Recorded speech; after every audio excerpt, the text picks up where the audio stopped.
if you want to see the Spanish Steps and you're going to go to the Borges Gallery or Gardens, I recommend you go there first because you can walk down to the Spanish Steps and you can take your photos from the top down first versus having to walk up there.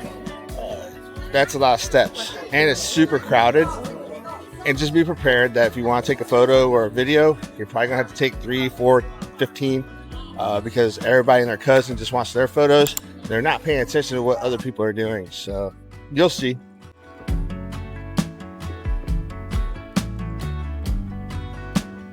Rome is one of the most beautiful cities in the world, and for good reason.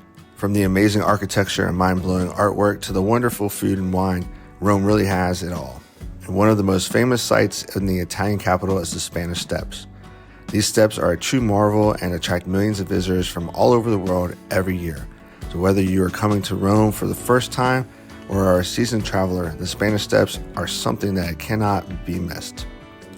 The Spanish Steps are a set of 137 steps that connect the Piazza di Spagna with the Trinità dei Monti Church. These steps were designed by Francesco de Cesante, who was commissioned by the French diplomat Étienne Gouffier. The steps were built between 1723 and 1726 and were intended to link the Spanish embassy and the church. The name Spanish Steps comes from the fact that the Spanish embassy was located in the Piazza di Spagna at the time.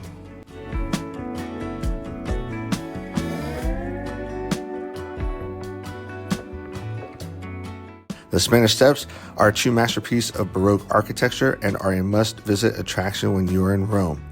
The steps are made of travertine stone and provide a scenic view of the surrounding area. At the bottom of the steps stands a beautiful Baroccan fountain, which was designed by Pietro Bernini, the father of Gian Lorenzo Bernini. The fountain is shaped like a boat and was built to commemorate the Tiber River flooding that occurred in 1598. If you're planning on visiting the Spanish Steps, you should know that they are open to the public 24/7. This means that you can visit the steps at any time, day or night. However, if you want to avoid the crowds, it's best to visit early in the morning or late in the evening. The steps are particularly beautiful at night when they are lit up, and the surrounding area is peaceful and quiet. But note that there are police officers that are stationed there to make sure that you do not sit on the steps longer than to take a picture. Now, if you're feeling adventurous, you can climb to the top of the steps and visit the Trinità dei Monti Church.